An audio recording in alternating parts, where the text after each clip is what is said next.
आ धरती केम प्रगटी, आकाश केम प्रगट्यु, आवुं बधुं वर्णन देवी भागवतना 9मा स्कंधमां गोलोकना कृष्ण प्रभुए केम प्रगटाव्युं छे एनुं वर्णन छे। आ परीक्षित महाराज गंगा ने किनारे आव्या छे। गंगा ने किनारे हजारों ऋषि समाज बैठा छे। हजारों ऋषि मुनिओं ने कह्युं के 7 दिवस सीमित मर्यादामां जेनुं आयुष्य होय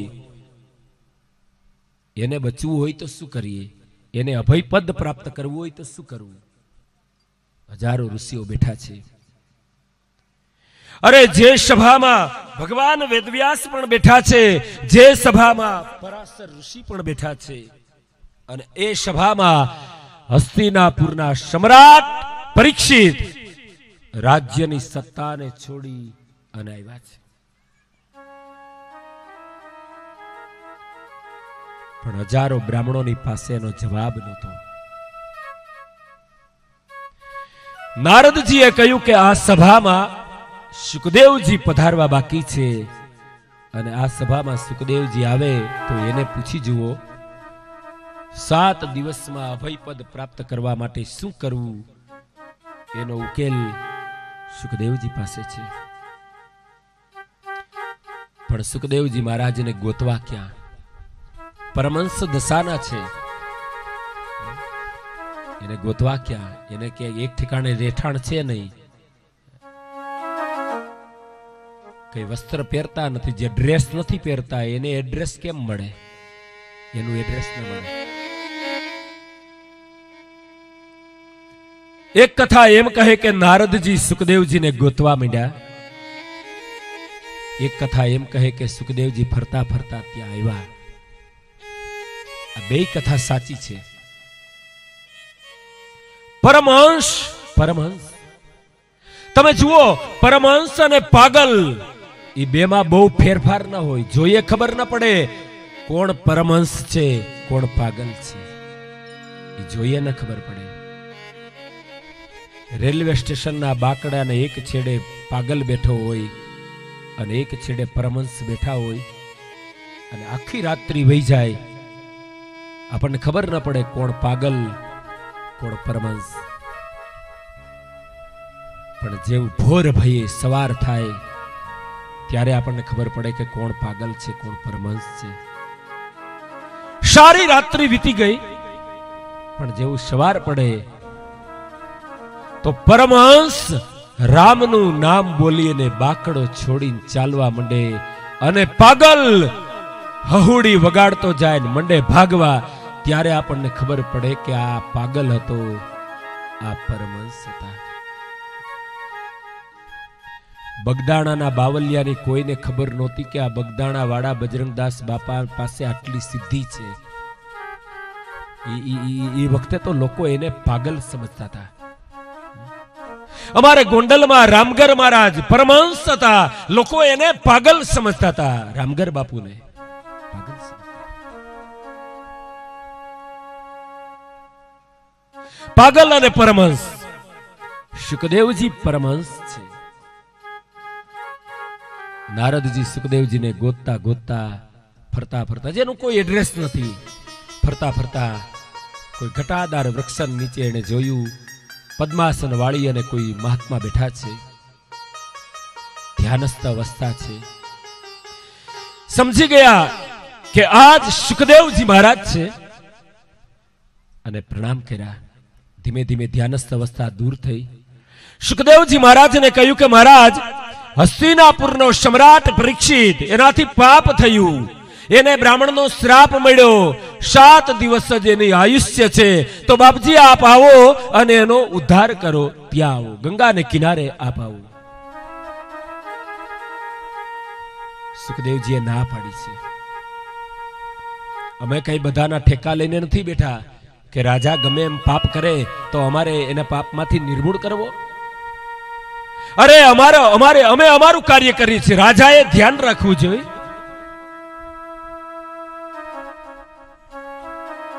હું ત્યાં નહીં આવું। નારદજીએ વિચાર કર્યો કે આ મહારાજને સાથે કઈ ભાષામાં વાત કરવી। પછી નારદજીએ કહ્યું કે નહીં મહારાજ, પણ એક વાત હું તમને સવાલ પૂછું. સુખદેવજી કે પૂછો. નારદજીએ કહ્યું કે મહારાજ, ગામની બારોબાર એક કૂવો છે અને ઈ કૂવો બાંધા વગરનો છે. કૂવાને કાંઠે એક કેડી છે અને ઈ કેડી ઉપર એક આંધળો માણસ ચાલ્યો જાય છે. આંધળાને ખબર નથી કે આ કેડી ક્યાં જાય છે. ગામના માણસો પાદરમાં ઊભા છે, બધા જોઈ રહ્યા છે કે આંધળો ત્યાં જાય છે. તો દેખતા માણસની ફરજ કે નહીં કે આંધળાને એમ કહે કે ભાઈ ત્યાં ન જા, ત્યાં બાંધા વિનાનો કૂવો છે, પડી જઈશ, ન જા. ફરજ કે નહીં? સુખદેવજી કે હા, ઈ ફરજ. તો બસ મહારાજ, હું તમને ઈ જ કહું છું કે પરીક્ષિત ઈ આંધળો માણસ છે અને આપ તો દેખતા છો ને મહારાજ. એને તો ખબર નથી, ઈ તો આંધળો છે, કેડીમાં ચાલ્યો જાય છે. આપ રાજવીને એ અવસ્થાને દૂર કરો, એને અભયપદ પ્રાપ્ત થાય એવું કંઈક કરો. તમે તો દેખતા છો ને. સુખદેવજી મહારાજ કે તો બરોબર, તો આવું. ઈ થઈ ગયા ઉભા અને જ્યાં હજારો ઋષિઓનો સમાજ અને પરીક્ષિત મહારાજ હતા ત્યાં આવ્યા સુખદેવજી. એક શબ્દમાં અહીંયા એમ લખ્યું છે કે ગામના મહિલાઓને થયું કે આ કોઈ પાગલ છે. એના ઉપર પથરા ફેંકવા માંડ્યા, એના ઉપર ધૂળ ફેંકવા માંડ્યા, એના ઉપર કચરા ફેંકવા માંડ્યા. પણ સુખદેવજી મહારાજ પરમહંસ આવ્યા છે પરીક્ષિત રાજની પાસે અને પરીક્ષિત મહારાજ ઊભા થઈને સુખદેવજીના ચરણમાં દંડવત પ્રણામ કરે છે અને સવાલ કરે છે કે બાપજી, મારો પહેલો સવાલ કે 7મે દિવસે જેનું મરણ થવાનું હોય, એને મુક્તિના દાન જોતા હોય તો શું કરવું, એને અભયપદ પ્રાપ્ત કરવું હોય તો શું કરવું. અને અહીંયા પ્રથમ સ્કંદની 19 અધ્યાયની કથાને અહીંયા વિરામ થાય. અધિકારી વક્તા અને અધિકારી શ્રોતાની મુલાકાત ગંગાના કિનારે થઈ. અધિકારી વક્તા, અધિકારી શ્રોતા. સુખદેવજી અને પરીક્ષિત મહારાજ મળ્યા, ગંગાને કિનારે સવાલ પૂછ્યો અને પ્રથમ સ્કંદના 19 અધ્યાયની કથા અહીંયા પૂરી થાય. આવો ભગવાનને કહીએ કે તમારી પૂજા કરવા માટે અમે બેઠા છીએ. 12 પુષ્પ લઈને એમાંનું પહેલું વાંગમય પુષ્પ તમારે શરણે સાદર સમર્પિત કરીએ. એ પુષ્પમાં કોઈ વક્તવ્ય ના ભાવે, કોઈ શ્રોતવ્ય ના ભાવે, અમારાથી કંઈક ક્ષતિ રહી ગઈ હોય તો હે પરમાત્મા તમે ક્ષમા કરો. આવો ગીતાજીના મંત્ર દ્વારા પ્રભુની પ્રાર્થના કરીએ. કાયેન વાચા મનસેન્દ્રિયર્વા બુદ્ધિયાત્મનાં વા પ્રકૃતિ સ્વભાવ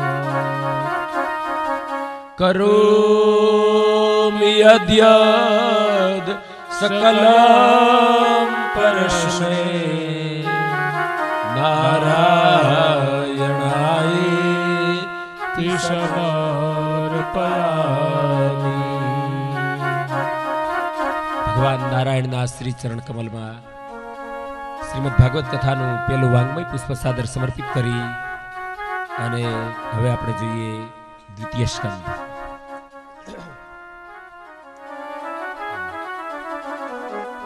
દ્વિતીય સ્કંદના 10 અધ્યાય. દ્વિતીય સ્કંદ એટલે જ્ઞાન લીલા.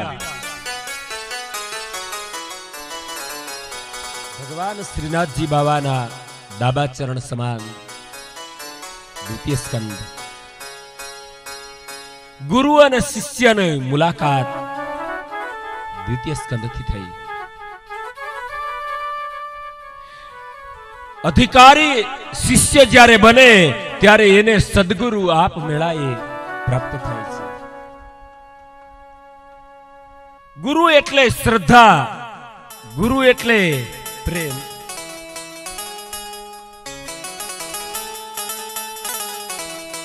પરીક્ષિત મહારાજ અને સુખદેવજીની મુલાકાત, એને સવાલ પ્રથમ સ્કંદમાં પૂછ્યો છે, એનો ઉત્તર અત્યારે દ્વિતીય સ્કંદમાં પહેલા અધ્યાયમાં સુખદેવજી મહારાજે આપ્યો છે. પેલો જ મંત્ર, વરિયાને સતે પ્રશ્ન કૃતો લોકહિતં નૃપઃ આત્મવિસમ્મત પુંસા શ્રોતવ્યાદિષુ પર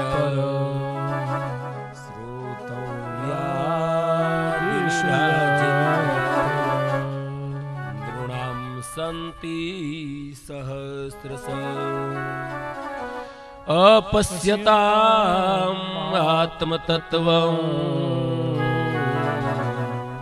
गृहेषु गृहमेधिना.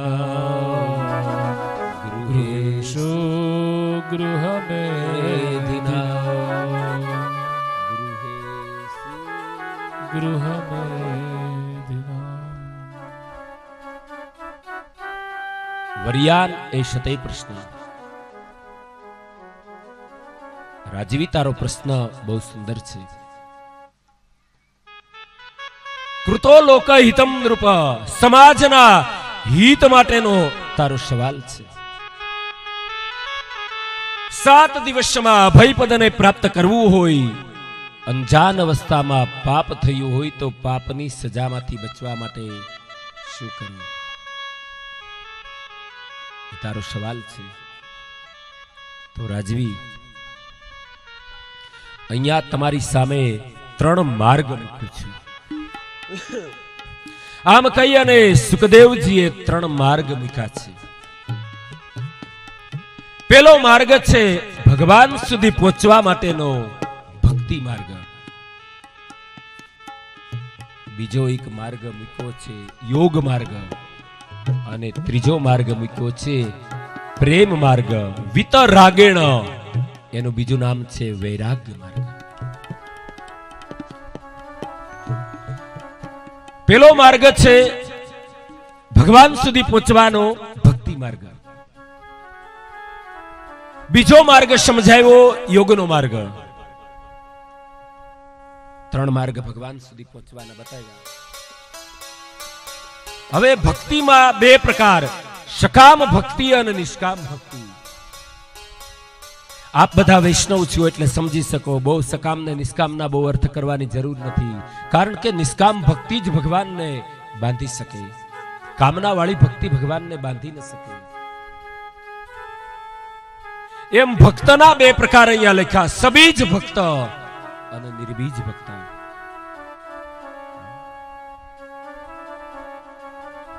જે ભક્તના વંશ હોય, એ ગુરુ શિષ્યની પરંપરા હોય, અથવા તો પિતા પુત્રનો બુંદ વંશ હોય કે નાદ વંશ, એ જે વંશ એને ગુરુ બને, એને શિષ્ય તરીકે એને ગુરુ મંત્ર આપે.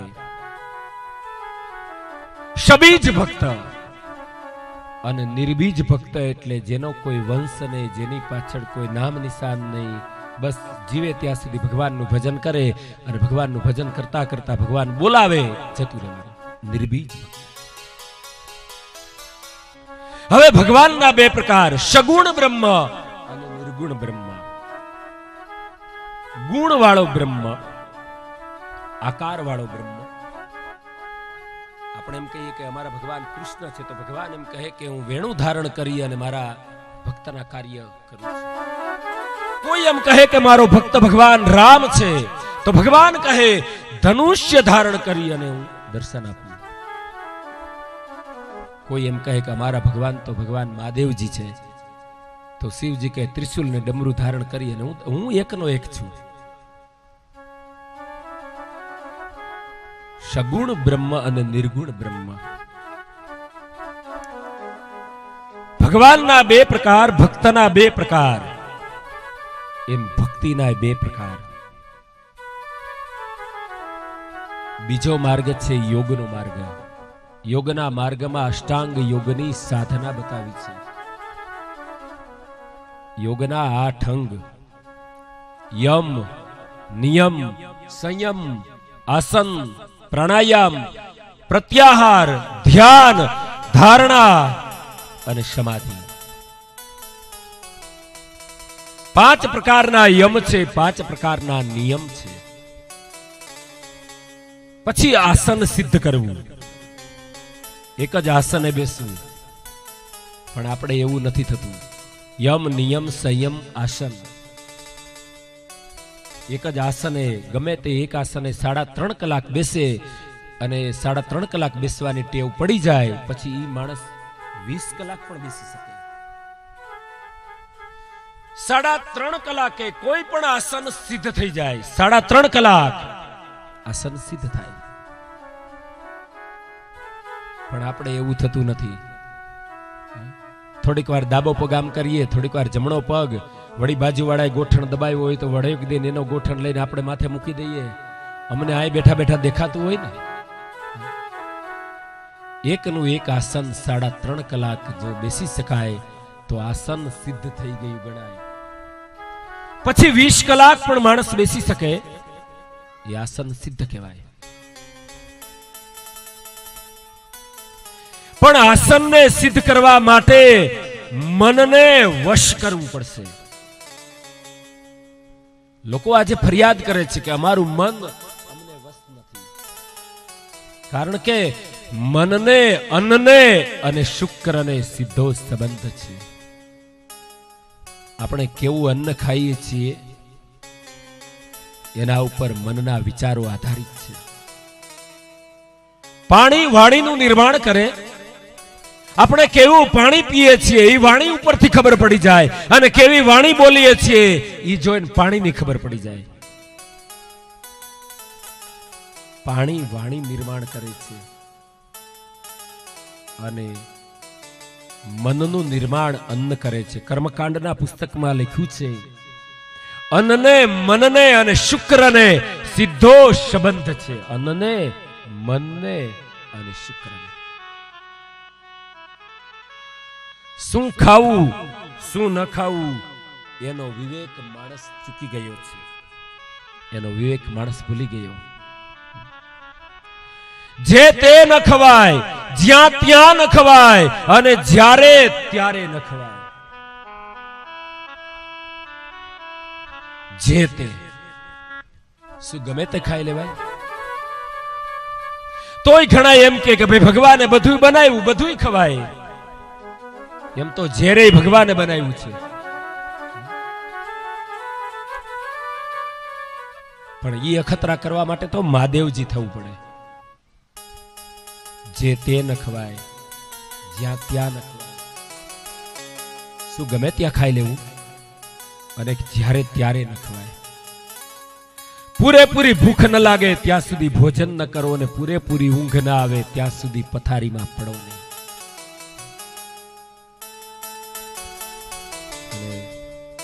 બહેનોને તો ખાસ કહું કે ટીવીની સિરિયલો જોઈ નિંદર ન કરતા. સૂતી વખતે ટીવીની સિરિયલો જોઈશો એટલે એ બધું સપનામાં આવશે.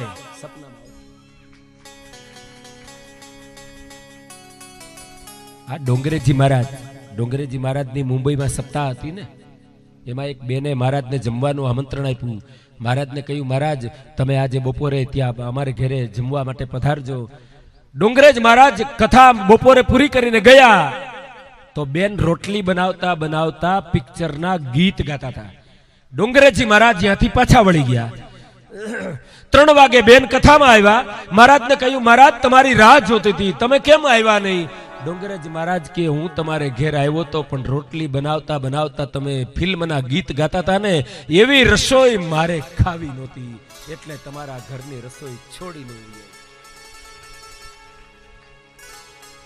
જે તે ન ખવાય, જ્યાં ત્યાં ન ખવાય, જ્યારે ત્યારે. ગરીબને ભૂખ લાગે છે બાપ અને શ્રીમંતને, ગરીબને સમસ્યા છે, શ્રીમંતને સમસ્યા છે. ગરીબને એ સમસ્યા છે કે મને ભૂખ લાગશે ત્યારે હું શું ખાઈશ અને શ્રીમંતને એ સમસ્યા છે કે હું શું ખાઉં તો મને ભૂખ લાગે. સમસ્યા બેયને છે. ગરીબને સમસ્યા છે, શ્રીમંતને સમસ્યા. જે તે ન ખવાય, જ્યાં ત્યાં ન ખવાય, જ્યારે ત્યારે ન ખવાય. આજે તો જાહેરાત કરી અને લોકોને ભ્રમિત કરે છે. લોકોને ભ્રમિત કરે છે. સન્ડે હો યા મંડે નિત ખાઓ. પછી આગળ મારાથી બોલી ન શકાય વ્યાસપીઠમાંથી બેસીને. સન્ડે હો યા મંડે નિત ખાઓ. અરે આજ એવી સમસ્યા છે. હાઈફાઈ પરિવારમાં એક સમસ્યા છે કે ફ્રીજમાં ઈંડા છે અને ફળિયામાં તુલસી ક્યારો છે. આ બે નહીં હાલે. યા તો ફ્રીજમાંથી ઈંડાને બહાર નાખી દો અને યા તો આંગણામાંથી તુલસીના ક્યારાને બહાર મૂકી દો. અરે લોકો એમ કહે કે ભાઈ નિર્જીવ ઈંડા. ભાઈ નિર્જીવ કેમ? ઝાડવામાં થાય છે. નિર્જીવ કેમ? ભ્રમિત કરવાની વાત છે. શું ખાવો છો એના ઉપર આપણા વિચારોનો, આપણા માઇન્ડનો આધાર છે. લોકો આજે સવાલ કરે છે કે મહારાજ અમને કઈ આવું બધું બહુ યાદ નથી રહેતું. સારા અને તમે જોજો માળા ફેરવા બેસશો ને તો આપણે વિચારો ચાલુ થઈ જશે. પણ વિચારોને કહેવાનું તું તારે તારું કામ કર્યું, હું મારું કામ કરું. એ એક દી થાકી જાય. અને સેજ ઢીલા રહેશો તો એ આપણને થકવશે. વિચારો યા તો ફ્રીજમાંથી ઈંડાને છોડો અને યા આંગણામાંથી તુલસીનો ક્યારો છોડો. દોનો ઓર ચાલશે નહીં. શું ખાવું શું ન ખાવું એનો વિવેક માણસ ચૂકી ગયો છે. જે તે ન ખવાય, જ્યાં ત્યાં ન ખવાય, જ્યારે ત્યારે ન ખવાય.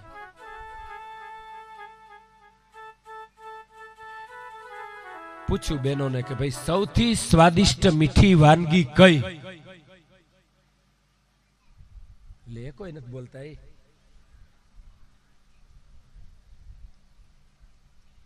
સૌથી મીઠી વાનગી કઈ? તો કોક કે જલેબી. સૌથી મીઠી વાનગી આપણા લાગેલી ભૂખ છે. અને પૂરેપૂરી ભૂખ ન લાગે ત્યાં સુધી ભોજન ન કરો. પૂરેપૂરી ઊંઘ ના આવે ત્યાં સુધી પથારીમાં ન પડો. એક ગુરુદેવ હતા અને એના શિષ્યને કહ્યું કે જા થોડીક ભિક્ષા લઈ આવ. એટલે શિષ્ય ગામમાં આવ્યો અને જુવારનો રોટલો લઈ આવ્યો. ગુરુદેવને આપ્યો. લ્યો મહારાજ આ ખાવ જારનો રોટલો, મારે નથી ખાવો. શિષ્ય કે મહારાજ તમે ખાઈ લ્યો. ગુરુદેવ તમે ખાઈ લ્યો. ગુરુદેવ કે નહીં દીકરા તું અડધો ખા. નહીં હવે જારના રોટલામાં હું ખાવું? જારના રોટલામાં? ગુરુદેવ કે એક કામ કર, મને અત્યારે ભૂખ નથી, આ રોટલાને મીઠો બનાવી દઉં હમણાં. મારી પાસે મંત્ર છે, આ રોટલાને મીઠો બનાવતા મને આવડે છે. આ રોટલાને કપડામાં બાંધી અને અહીંયા અધર ટીંગાડી દે. પછી હું કહું ત્યારે તારે રોટલો ઉતારીને ખાઈ લેવાનો. જોજે મીઠો હશે. શિષ્યએ જારના રોટલાને કપડામાં વીંટી ત્યાં ટીંગાડી દીધો. 11:30 વાગ્યા, 12 વાગ્યા, 12:30 વાગ્યા. શિષ્યએ ગુરુદેવને કહ્યું મહારાજ ગુરુદેવ ઓલો રોટલો મીઠો થયો? તો કે નહીં, હજી વાર છે, હજી વાર છે. 1 વાગ્યો, 1:30 વાગ્યો. શિષ્યએ પાછું પૂછ્યું ગુરુદેવ હવે? તો કે હજી અડધી કલાકની વાર છે, હજી બરાબર મીઠો નથી થયો. 1:45 વાગ્યા, 2 વાગ્યા, 2:15 વાગ્યા. મહારાજ હવે? તો કે હવે મીઠો થઈ ગયો, મંત્ર પૂરા થઈ ગયા, લઈ લે. અને રોટલો ઉતારીને શિષ્ય માંડ્યો ખા. અને શિષ્ય માંડ્યો ખાવા. કેતો જાય વાહ ગુરુજી તમારા મંત્ર, યા બેઠા બેઠા રોટલાને મીઠો કરી દીધો. એટલો મીઠો રોટલો લુખે લુખો ભાવે છે. પણ એ અડધો રોટલો ખાઈ ગયા પછી ગુરુદેવે એક તમાચો માર્યો. ઈ રોટલાની મીઠાઈ નહોતી, ઈ તારી ભૂખની મીઠાઈ હતી. પૂરેપૂરી ભૂખ ન લાગે ત્યાં સુધી ભોજન. ગરીબ માણસને પણ ભૂખ લાગે છે, અમીરને પણ ભૂખ લાગે છે. અમીરને સવાલ છે, ગરીબને સવાલ છે. ભૂખ લાગે ત્યારે શું ખાઈશું?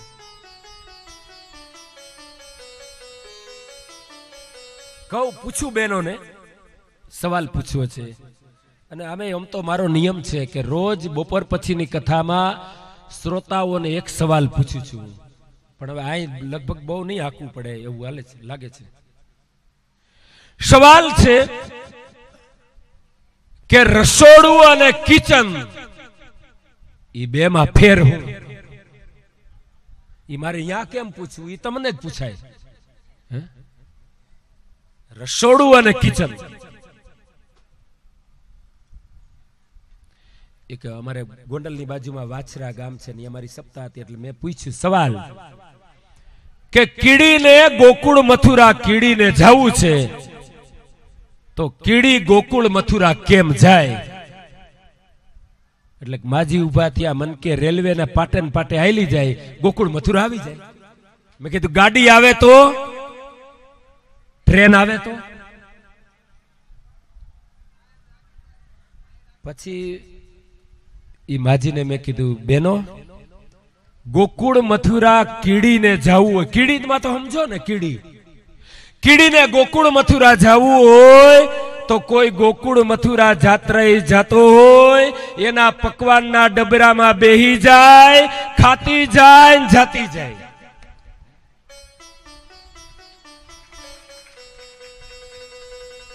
એમ રસોઈ ઘર અને કિચન, રસોડું ને કિચન એ બે માં ફરક શું છે?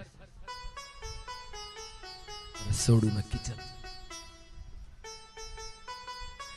રસ વર્ષે તે રસોઈ ઘર અને કીચ કીચ થતું હોય એ કિચન. ગેંડીમાં ઠામણા પડ્યા હોય, ઉટકવાનો ટાઈમ ન હોય અને એ સ્વચ્છતા ન હોય કિચન. અને સાતે સાત રસ વર્ષે જ્યાં અન્નપૂર્ણાનો નિવાસ હોય ને બાપ, એનું નામ રસોડું. રસોડામાં રોટલી બનાવતા બનાવતા ધોળ ગાજો, પદ બોલજો, પણ ફિલ્મના ગીત ન ગાજો. કારણ કે ગાઈશો ને તો એની સીધી અસર એ રસોઈમાં થશે. મનોવિજ્ઞાન કહે છે કે એ રસોઈ ખાનાર ઉપર એની અસર થાય છે.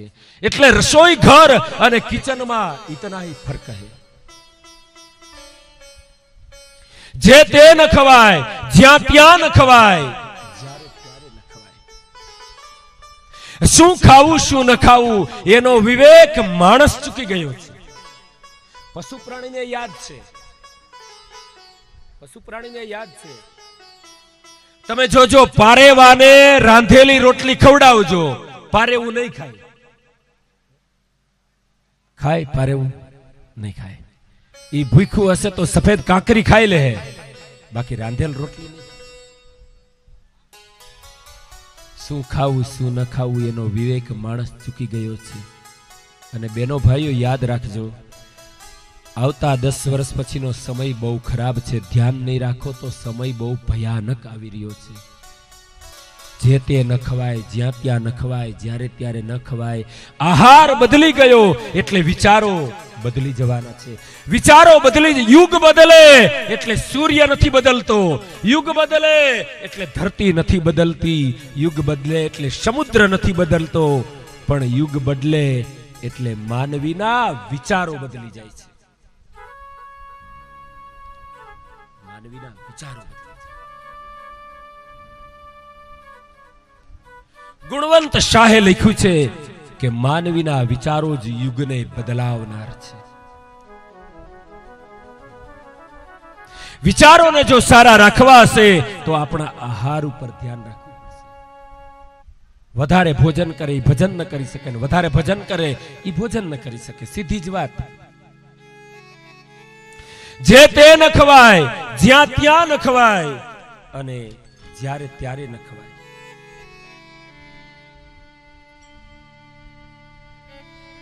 ગુરુ નાનક દેવ, શીખ ના ગુરુદેવ નાનક દેવ નાનક દેવની વાણી બહુ સાંભળવા જેવી છે. એ આપણને લાગે અવળું બોલતા હોય લાગે, પણ સાંભળવા જેવી છે. એ નાનક દેવ એકવાર હરિદ્વાર ગયા ને તો બધા માણસો ઉગમણા ઉભા રહી ખોબા ભરી ભરી અને રેડતા હતા પાણી. નાનક દેવે પૂછ્યું બધાને કે ભાઈ શું કરો છો? બોલે અમારા પિતૃને પાઈ છી. પિતૃને તો કે તમારે પિતૃ ક્યાં છે? તો કે પિતૃ લોકમાં છે. એટલે નાનક દેવ વાહો વળ્યા, આથમણા ઉભા રહ્યા, મંડ્યા ખોબા ભરી ભરીને રેડવા પાણી. ઓલા માણસો એને પૂછે આથમણા શું કરો છો? તો કે પંજાબમાં મારું ખેતર છે ને આ ઘઉં વાવ્યા છે, એ ઘઉં પાઉં છું. ઘઉં પાઉં છું. ઓલા કે આય ઉભા ઉભા થોડા ઘઉંમાં પાણી પૂગે? તો કે તમારા પિતૃલોકમાં પૂગે છે તો આય ઘઉંમાં ન પૂગે? તાલ્યું તાલ્યું. ઈ નાનક દેવ. ઈ નાનક દેવ એકવાર પોતાના શિષ્યના ગામમાં આવ્યા. ગામના માણસોને ખબર પડી અમારા ગુરુ મહારાજ આવ્યા છે, અમારા ગુરુદેવને અમારે ભોજન કરાવવું છે. બપોરના સમયે ગુરુ નાનક દેવ બધાની સામે બેઠા છે, હજારો શિષ્યો એના સામે બેઠા છે. અને એમાં એક શ્રીમંત માણસ ગુરુ નાનકને માટે બનાવેલી રસોઈનો થાળ લઈ આવ્યો છે. મલમલના કપડાથી થાળને ઢાંક્યો છે. અને એક ગરીબ લુહાર, બ્લેક સ્મિથ લુહાર ગરીબ, એ નાનક દેવને માટે મકાઈનો એક રોટલો બનાવી અને લાવ્યો છે. એના ઘરમાં બીજું તો કશું હતું નહીં. અને થાળ ધરાયા, બધાએ થાળ ધર્યા. હજારો માણસો બેઠા બેઠા જુએ છે કે નાનક દેવ ગુરુદેવ કોનો થાળ ગ્રહણ કરે છે, શ્રીમંતનો કે ગરીબનો. બધા થાળ બોલ્યા. આપણે થાળ બોલીએ ને,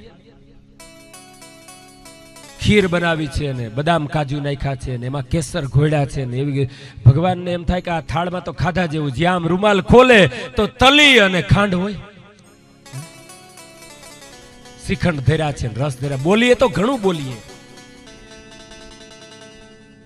ગુરુ નાનક દેવે વિચાર કર્યો કે બધા જ થાળ એમાંથી નાનક ભગવાને ગરીબ માણસના થાળમાંથી મકાઈનો રોટલો લીધો.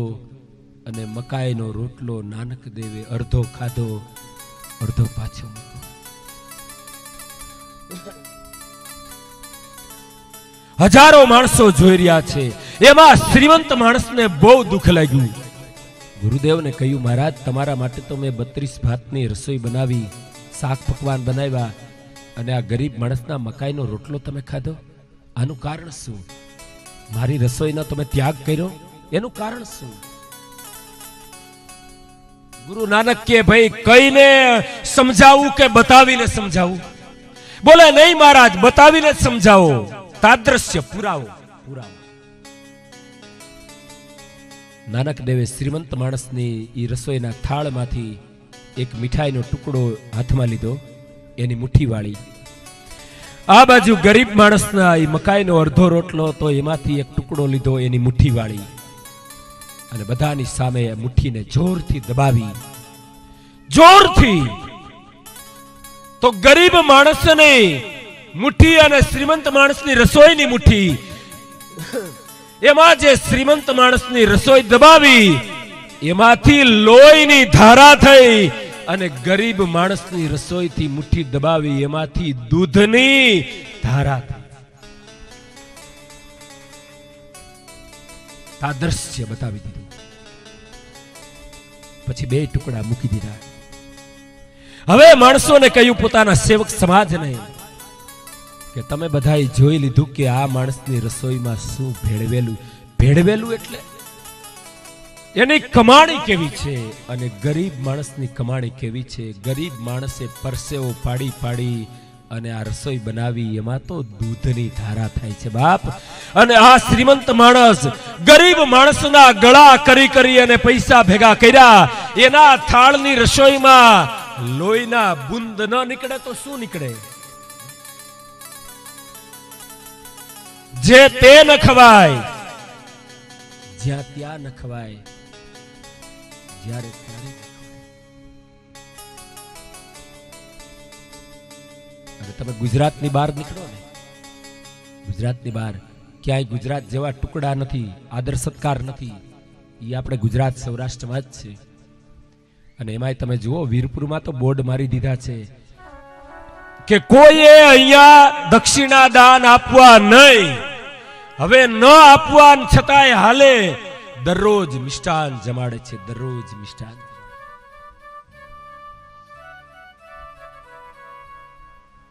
એ શું બતાવે છે? આપ્યા વિના જગતમાં કઈ મળવાનું નથી. પત્રમ પુષ્પમ ફલમ તોયમ યોમે ભક્ત્યા પ્રયચ્છતિ.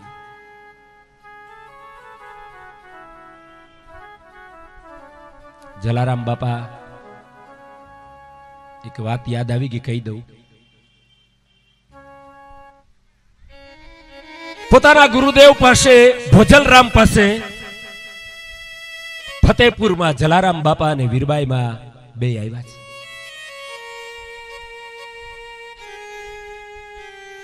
ભોજલરામે આવકાર આપ્યો અને જલારામ બાપાએ અને વીરબાઈ માએ પોતાના ગુરુ ભોજલરામને નમસ્કાર કર્યા.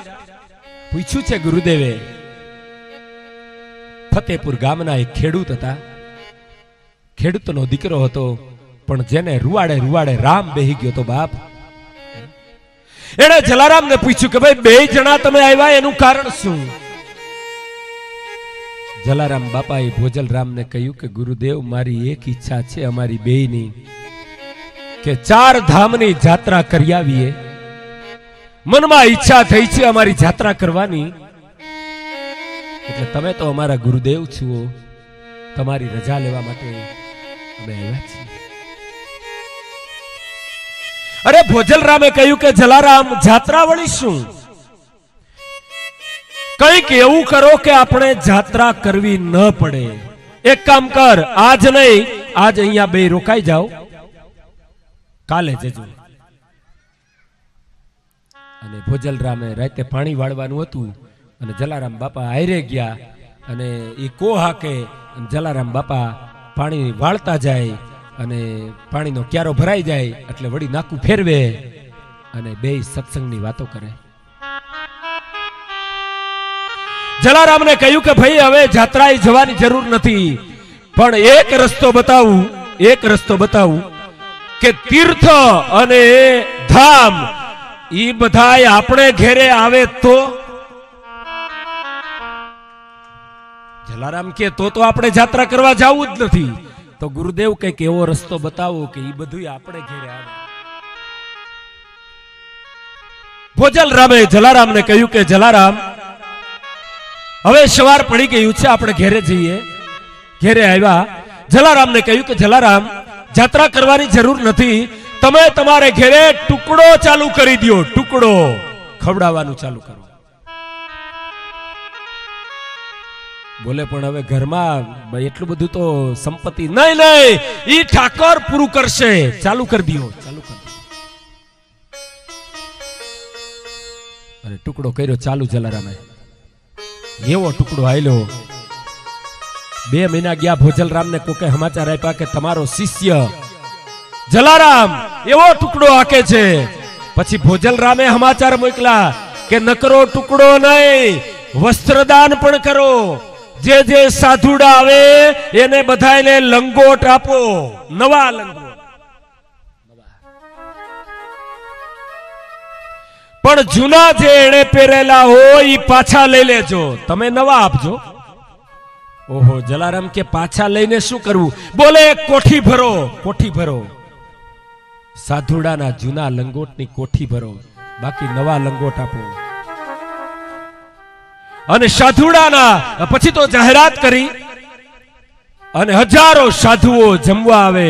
જૂના લંગોટ, નવા લંગોટ આપે એટલે જૂના લંગોટ લઈ લઈએ અને એની કોઠી ભરી છે. એક દિવસ ભોજલરામને થયું કે લાવ જલારામની પાસે જાઓ, અહીંયા કેવું હાલે છે.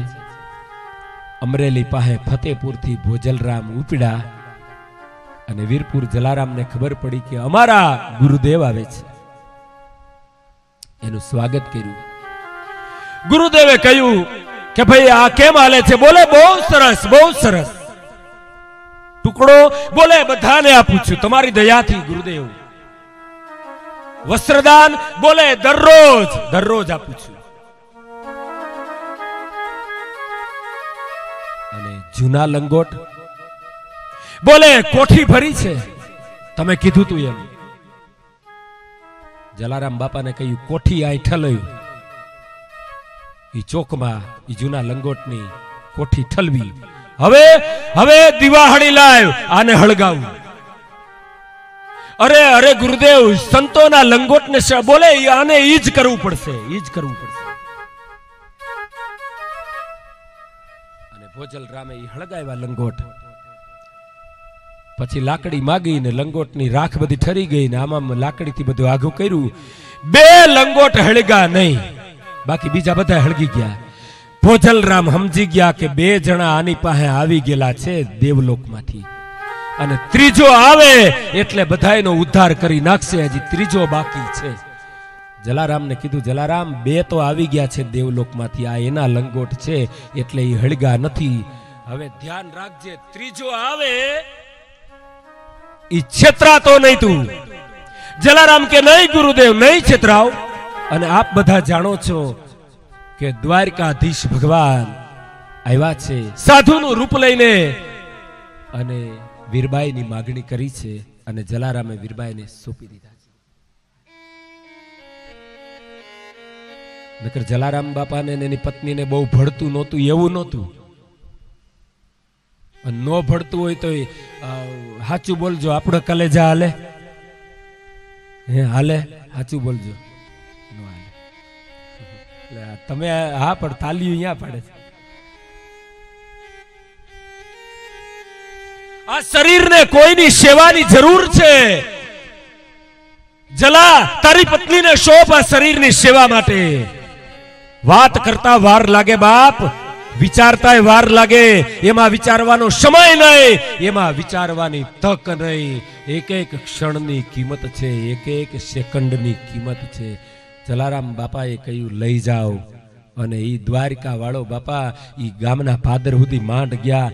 જોડીને ધોકો આપીને કીધું કે હમણાં આવું. ઈ ગયો હજી વીરપુર હામું નથી જોયું. કારણ કે પારખું કરવા વાળો ભગવાન છે, તો પારખું દેવા વાળો એનો ભક્ત છે. આ દેશમાં દીકરાને ખાંડ્યા છે, બિલખામાં દીકરાને ખાંડ્યા છે. એના ઇતિહાસ લખાયા છે. એ બધાની ફોક્સ લાઈટું છે. આપણી લાઈટ કેવી? મામાનું ઘર કેટલે દીવો બળે એટલે. બસ આપણી લાઈટ એટલી જ કે જેટલી આઘી કરો એટલા પગલા હાલો એટલી લાઈટ આઘી જાય.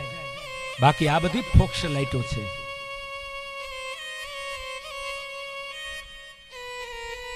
જાત્રા જે તે ન ખવાય, જ્યાં ત્યાં ન ખવાય, જ્યારે ત્યારે ન ખવાય.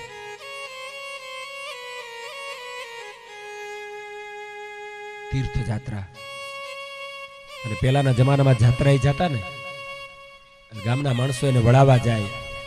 પછી જાત્રાએ ગયા હોય ને એને ડેલીની આગળ કંકુના હાથિયા થાય. ગામને પાદર કંકુના હાથિયા કરે કે અમારા વડીલ જાત્રાએ ગયા છે.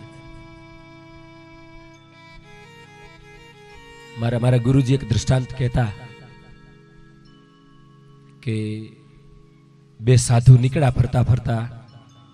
એમાં સાંજ પડી, એક ગામ આવ્યું, અને 2 સાધુએ ગામના પાદરમાં પૂછ્યું કે ભાઈ અમારે રહેવા જેવું કોઈ સ્થાન? ગામના માણસોએ કહ્યું કે પેલો વડલો દેખાય એની બાજુમાં જે મકાન, એને બધાય ભગત કે છે, ત્યાં જાઓ, ઈ તમને ખાવા પીવા દે. 2 સાધુ ત્યાં આવ્યા. દરવાજો ખોલ્યો અને સંતોને જોયા. ની ભગત રાજી થઈ ગયો. 2 ને વાળું પાણી કરાવ્યા, ઓસરીમાં ખાટલા નાખ્યા, અને એ ભગત 2 ને સાધુના પગની સેવા કરે. અમારે આંગણે આજ સંત આવ્યા, અમારે આંગણે આજ સાધુ આવ્યા, અમારું આંગણું આજ પાવન થયું. 2 સાધુમાંથી એકે પૂછ્યું, એલા ભગત? તો કે હા. દામો કુંડ ગયો છો? બોલે ના રે બાપા, દામો કુંડ મને કોણ લઈ જાય? સાધુ કે તારી અડધી જિંદગી નકામી ગઈ. દામો કુંડ નથી ગયો? ના રે બાપલિયા, દામો કુંડ મને કોણ લઈ? વળી મંડો પગ દબા. વળી બીજા સાધુ, ગંગાજીએ નાયો છો? અરે મારા દામો કુંડે નથી ગયો. એમાં ગંગાજીએ ક્યાં નાયું? તારી આખી જિંદગી નકામી ગઈ ભગત, નકામી ગઈ. ભગત કે ભાઈ જેવી ભગવાનની ઈચ્છા. એ બે ના પગ દબાવ્યા અને બે સાધુને નીંદર આવી ગઈ એટલે ઊંઘી ગયા. પણ અડધી રાત થઈ ને એમાં એક સાધુની નીંદર ઉડી ગઈ કે ફળિયામાં કઈક ખડભડાટ થાય છે. અને એ સાધુએ બેઠા થઈને ખાટલામાં બેઠા થઈને જોયું. એણે નજર જોયું કે ડેલીમાંથી કાળી ગાય આવે છે. કાળી ગાય ફળિયામાં આળોટે છે. ઈ ધોળી થઈ જાય છે અને બીજે બાયણેથી વહી જાય છે. એમ એકાયરે 10-10 ગાયો આવે છે, ફળિયામાં આળોટે છે. કાળી ગાયો આવે છે, ધોળી થઈ જાય, આ દરવાજેથી વહી જાય છે. એટલે એને ગુરુને ઉઠાડ્યા. એ ઉઠો તો આ કઈક છે. ગુરુ ઉઠ્યા, આંખું ચોળી. એણે જોયું કાળી ગાય ફળિયામાં આળોટે ધોળી થઈ જાય છે. છેલ્લી ગાય રહી, છેલ્લી ગાય આવી એટલે ગુરુદેવ ખાટલામાંથી ઉભા થઈ ગયા. એ ગાયના પગ પકડ્યા. હે ગાય માતા, સાચું બોલો, તમે કોણ છો? હજારો ગાયોને અમે જોઈ, દરવાજામાંથી કાળી ગાય આવે છે, અહીં આળોટે છે, ધોળી થઈ જાય છે, વહી જાય છે. તેથી ગાય માતાજીએ કહ્યું કે સાધુ મહારાજ, અમે બધી ગંગા, જમના, સરસ્વતી, ગોદાવરી, તાપી, પયોષ્ની, ચંદ્રભાગા, કાવેરી, મંદાકિની, પ્રવરા, કૃષ્ણા, વેણી, તુંગભદ્રા, વિશાક્ષી, મંજુલા, ચર્મવતી, વેત્રવતી, ભોગવતી, અમે બધી છીએ નદી અને અહીંયા આવીએ છીએ. ત્યાં તો બે સાધુ સ્તબ્ધ થઈ ગયા. ગંગા નદી, જમના નદી, સરસ્વતી બધી અહીંયા આવો છો તો ક્યાં? કારણ એક છે કે બધાય માણસો અમારામાં આવીને નાય અને પાપના પોટલા અહીંયા ઠલવે. અમને પાપ લાગે એટલે અમે કાળી થઈ જાય. અમારે પાપ ધોવા જાવું ક્યાં? આ આંગણું એક ભગતનું આંગણું છે અને આવા ભગતના આંગણામાં અમે આળોટીને એટલે અમારા પાપ વયા જાય છે. બાપ, અમારા પાપ વયા જાય છે. એમ કેતા ગયા અને નદી, ગાય માતાજી વયા ગયા. એ હવારે ભગત ઉઠ્યો ને ત્યાં તો બે સાધુ એના પગમાં પડી ગયા. હાચો ભગત તો તું છો બાપ. તારે આંગણે ગંગા, જમના, સરસ્વતી ગાયના રૂપ ધારણ કરી.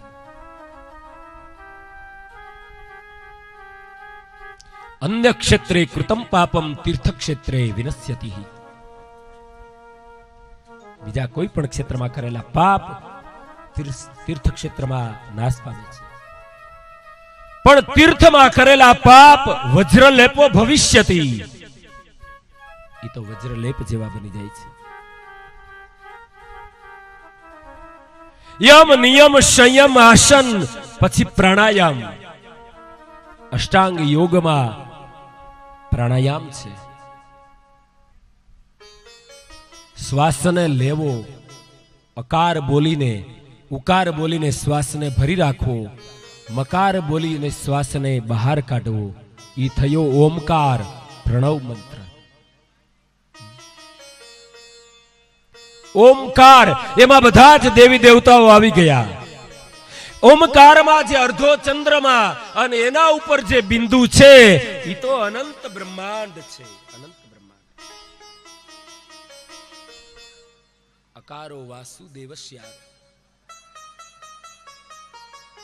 ઓમકારમાં બધું આવી ગયું. અર્ધો ચંદ્રમાં જે દેખાય છે એ આદિમ શક્તિ છે. શ્વાસને રોકવો, શ્વાસને બહાર કાઢવો, એમને નહીં, એની માત્રા છે. જેટલી માત્રામાં શ્વાસ લ્યો એના કરતા ડબલ માત્રામાં શ્વાસને ભરી રાખવો. જેટલી માત્રામાં શ્વાસને ભરી રાખો એના કરતા ડબલ માત્રામાં શ્વાસને બહાર કાઢવો.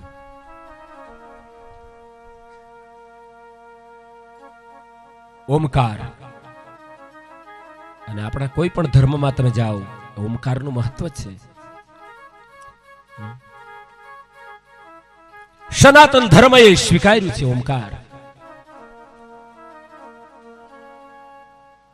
હા, એક નાની એવી બેબલી આવી જોગમાયાને જોઈને મને યાદ આવી ગયું. એની મમ્મીએ સ્કૂલની બેગ તૈયાર કરી દીધી, ટિફિન આપ્યું અને દીકરીને કહ્યું કે જાઓ, સ્કૂલે જાઓ. દીકરી ડેલી બહાર નીકળી અને બહાર ઓટલા ઉપર બેઠી. મમ્મીને એમ કે દીકરી સ્કૂલે ગઈ છે, અને મમ્મી કચરો નાખવા જ્યાં ડેલી ખોલી તો છોકરી ત્યાં બેઠી હતી. મમ્મી ખીજાઈ, પૂછ્યું, એ નિશાળે નથી જવું? બોલે નહીં મમ્મી, જવું નથી અને હવે કોઈ દી જવાની નથી. જવું નથી અને કોઈ દી જવાની નથી. મમ્મીને એમ થયું કે મુની કઈ ખીજાઈ છે, એટલે દીકરીને નજીક બોલાવી, બેટી અહીંયા આવ, બોલ સ્કૂલે શું કામ નથી જવું? દીકરીએ મમ્મીને કહ્યું કે મમ્મી, 4 ટીચર મને ભણાવવા આવે છે, 4 ટીચર, પણ 4 માંથી એકેયને કઈ ખબર નથી પડતી. મમ્મીએ થયું એમ, એકેયને ખબર નથી પડતી? બોલે નહીં મમ્મી. બોલ તને કેમ ખબર પડી કે આ 4 માંથી એકેયને ખબર નથી પડતી? તો મુનિએ કહ્યું મમ્મીને, મમ્મી સાંભળ, એક ટીચર આવ્યા, એને એમ કીધું કે 6 ને 2 8 થાય. બીજા ટીચર આવ્યા, એને એમ કહ્યું કે 7 ને 1 8 થાય. ત્રીજા ટીચર આવ્યા, એને એમ કહ્યું કે 5 ને 3 8 થાય. ચોથા આવ્યા, એને એમ કહ્યું કે 4 ને 4 8 થાય. 4 માંથી એકેયને ખબર નથી કે 8 કેમ થાય, એટલે મારે ભણવા જવું જ નથી.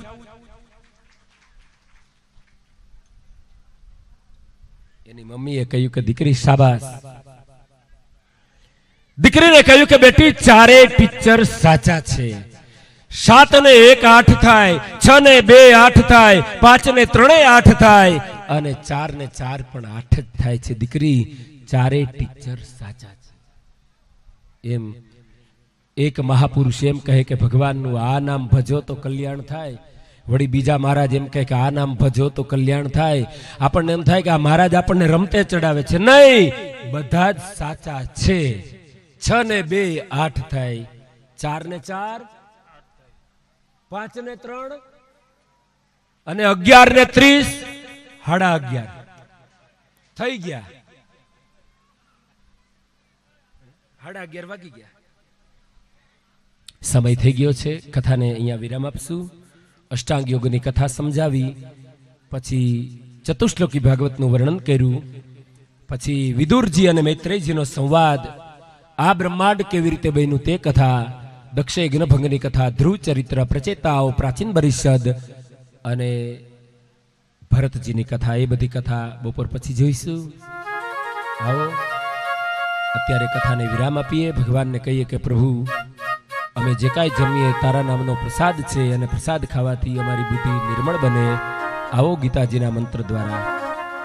યજ્ઞ શિષ્ટા સંતો મુચ્યન્તે વિશે ભુંજતે તે ત્વધમ પાપ એ પચંત્યાત્મકારણા. બોલો શ્રી ગોવર્ધનનાથ કી, સદગુરુદેવ કી જય, શ્રી બાલકૃષ્ણ લાલ કી જય, શ્રીમદ ભાગવત ભગવાન કી જય, પવન સુત હનુમાનજી મહારાજ કી જય, દેવી માત કી જય, પિતૃનારાયણ દેવની જય. ઓમ નમઃ પાર્વતી પતયે હર હર મહાદેવ. બધા ભક્તજનોને ખાસ વિનંતી, જે કાંઈ શ્રોતાઓ, મહેમાનો, જે કાંઈ નગરજનો બધા પધાર્યા છે, એના અહીંથી આ કથાના યજમાનનો એવો આગ્રહ છે કે બધા એ ફરજિયાત ભોજન પ્રસાદ લઈ અને પછી જ પોતાના ઘરે જવાનું છે. કારણ કે આપણા બધાની સંખ્યા જોઈને રસોઈ અહીંયા બની ગઈ હોય, અને જો આપણે ન જમીએ તો એ રસોઈનો બગાડ થાય, અન્નપૂર્ણાનું અપમાન થાય, એ ઠાકોરજીને ન ગમે. એટલા માટે બધાયની રસોઈ બની ગઈ છે। તો ખાસ બધાને વિનંતી કે ભોજન રૂપી પ્રસાદ લઈ અને પછી જ બધાએ ઘરે જવાનું છે। તો એવો યજમાનનો મારો આગ્રહ છે, ભોજન લઈને જ બધાય જાજો। બપોર પછીના સત્રની અંદર 3:30 વાગ્યે પુનઃ પાછા આપણે આગળ ભગવત ચર્ચા એ કરશું। ત્યાં સુધી બધાને જય શ્રી કૃષ્ણ। નવનીરદાભા પીતાંબરમ દરુણબિંદફલાદરોષ્ટા પૂર્ણદુ સુંદર મુખાદ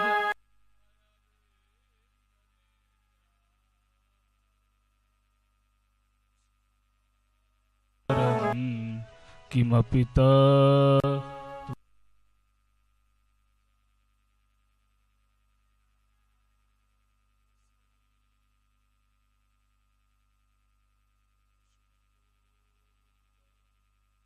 हरे मुरारे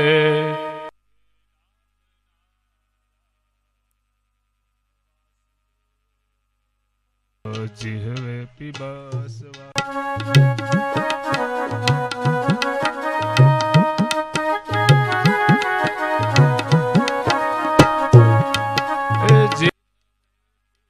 स्वामृत में तदेवा गोविंद दामोदर माधवेति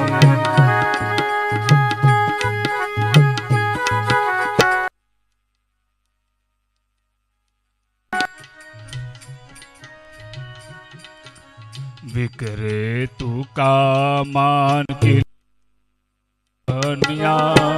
मुरारे पादार पिता चेतलोते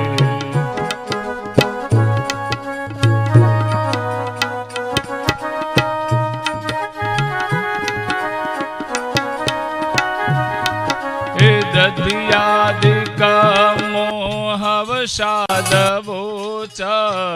गोविंद दामोदर माधवेति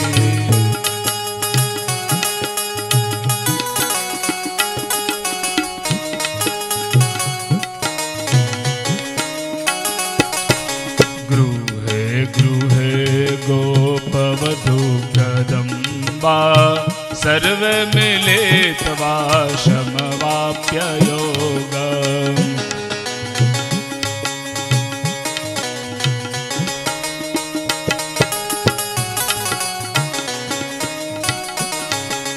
पुण्यानि नामानि पठन्ति नित्यं गोविन्द दामोदर माधवेति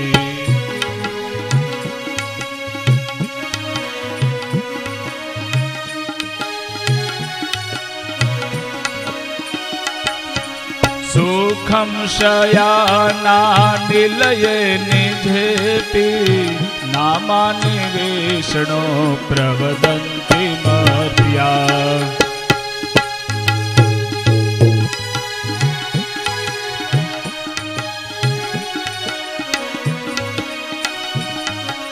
ते निश्चितं तन्मयतां व्रजन्ति गोविन्द दामोदर माधवेति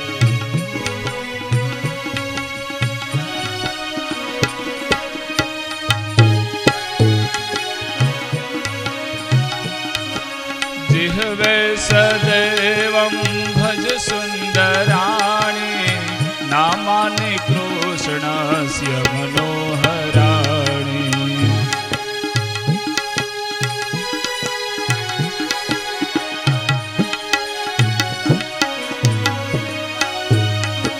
समस्त भक्तार्ति विनाशनानि गोविंद दामोदर माधवेति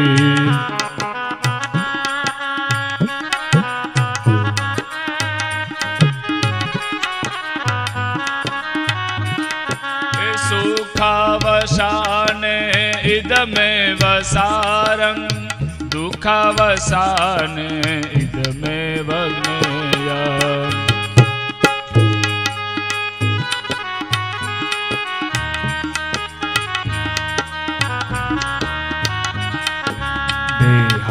पाषाण इदमेव झाप्यं गोविंद दामोदर माधवेति।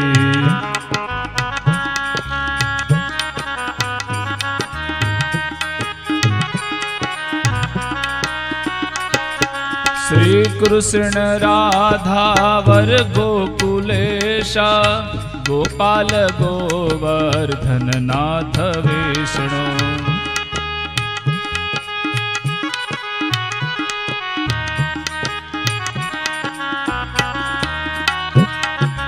जिह्वे पिबस्वामृतमेत देवा गोविंद दामोदर माधवेति।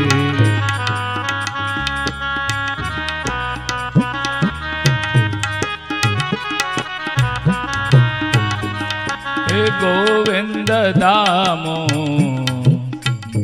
माधवेति।